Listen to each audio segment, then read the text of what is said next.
کیا آگ جلانے کے لیے بنتی ہے یا اللہ کے حکم سے ٹھنڈی بھی ہو سکتی ہے؟ ایک انسان تنہا ہزاروں کے سامنے دہکتی ہوئی آگ کا سمندر اور زبان پر ایک ہی سچ، اللہ ایک ہے۔ یہ کہانی صرف آگ میں ڈالے جانے کی نہیں، یہ کہانی ہے مطلق توحید کی۔ یہ کہانی ہے حضرت ابراہیم علیہ السلام کی، اور یہ آزمائش تاریخ انسانیت کی سب سے خوفناک آزمائشوں میں سے ایک۔ آج ہم دیکھیں گے جب شرک کے ایوان لرز اٹھے، جب بت خاموش ہو گئے، اور جب آگ اللہ کے حکم سے سجدے میں گر گئی۔ حضرت ابراہیم علیہ السلام کا نام آتے ہی ذہن میں ایک ہی لفظ ابھرتا ہے: توحید۔ آپ وہ نبی ہیں جنہیں قرآن نے خلیل اللہ کہا، اللہ کا دوست۔ یہ وہ دور تھا جب انسان خود اپنے ہاتھوں سے بت بناتا تھا اور پھر انہی کے سامنے جھک جاتا تھا۔ شرک صرف ایک عقیدہ نہیں تھا، یہ ایک نظام تھا۔ معیشت، سیاست، طاقت، سب کچھ بتوں کے گرد گھومتا تھا۔ اور اسی نظام کے بیچ اللہ نے ایک نوجوان کو کھڑا کیا، اکیلا، نڈر اور مکمل یقین کے ساتھ۔ یہ ڈاکیومنٹری حضرت ابراہیم علیہ السلام کی زندگی کے اس حصے پر ہے جہاں توحید اور شرک آمنے سامنے کھڑے تھے اور فیصلہ آگ کے حوالے کیا گیا۔ یہ بابل ہے، قدیم دنیا کا عظیم شہر، بلند عمارتیں، طاقتور بادشاہ اور ہر طرف بت، ہر گلی میں معبد، ہر گھر میں ایک خدا اور ہر دل میں خوف۔ اس شہر کا بادشاہ تھا نمرود۔ وہ خود کو خدا کہتا تھا، زندگی اور موت کا مالک ہونے کا دعویٰ۔ قرآن ہمیں بتاتا ہے کہ نمرود نے حضرت ابراہیم علیہ السلام سے مناظرہ کیا، میں زندہ کرتا ہوں اور مارتا ہوں۔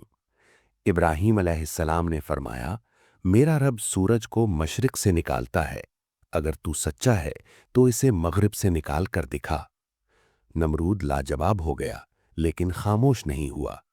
طاقت جب دلیل سے ہارتی ہے تو ظلم کا راستہ اختیار کرتی ہے۔ ایک نوجوان کی بغاوت، سوالات کی آگ۔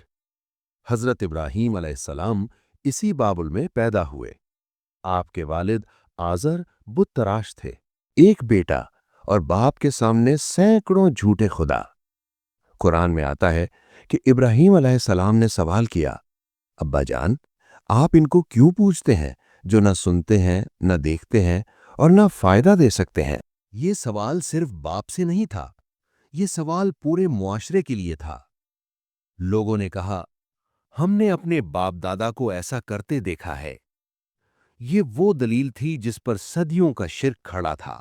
ایک دن شہر خالی تھا، عید کا دن، سب باہر گئے ہوئے تھے۔ ابراہیم علیہ السلام اکیلے بت خانے میں داخل ہوئے۔ خاموشی، دیواروں پر سائے، اور سامنے درجنوں بت۔ انہوں نے کلہاڑا اٹھایا، ایک ایک کر کے بت گرتے گئے۔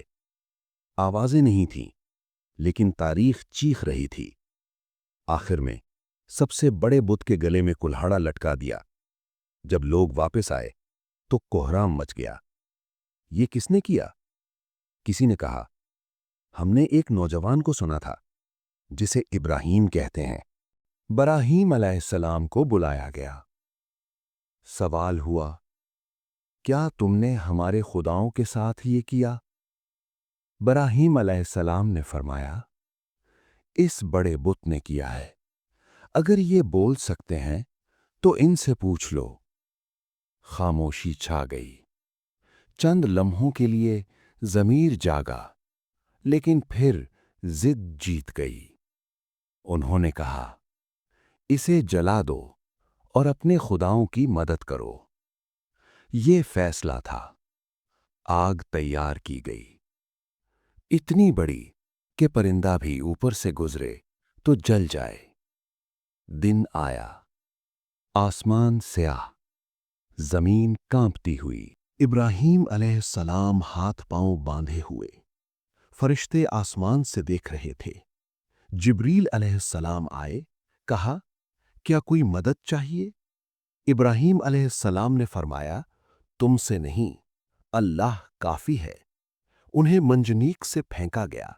وہ لمحہ جب انسان اور موت کے درمیان صرف ایمان کھڑا تھا، اور پھر اللہ کا حکم آیا، یا نارو کونی بردن و سلامن علی ابراہیم، اے آگ ٹھنڈی ہو جا اور سلامتی والی بن جا۔ آگ جل رہی تھی لیکن ابراہیم علیہ السلام محفوظ تھے۔ شرک جل گیا، توحید زندہ ہو گئی۔ یہ کہانی آگ کی نہیں، یہ کہانی یقین کی ہے۔ حضرت ابراہیم علیہ السلام نے ہمیں سکھایا کہ توحید قیمت مانگتی ہے، تنہائی، قربانی اور مکمل بھروسہ۔ آج بھی نمرود زندہ ہے، بت بدل گئے ہیں، لیکن شرک کی شکلیں باقی ہیں۔ سوال یہ ہے کہ کیا ہم بھی حق کے وقت آگ میں کودنے کو تیار ہیں، یا صرف کہانی سن کر خاموش ہو جاتے ہیں؟ یہی ہے حضرت ابراہیم علیہ السلام کا پیغام: اللہ ایک ہے اور وہی کافی ہے۔ ریفرنسز: القرآن الکریم، صحیح بخاری، صحیح مسلم، تفسیر ابن کثیر، تاریخ الطبری، سیرت ابن ہشام، ریاض الصالحین۔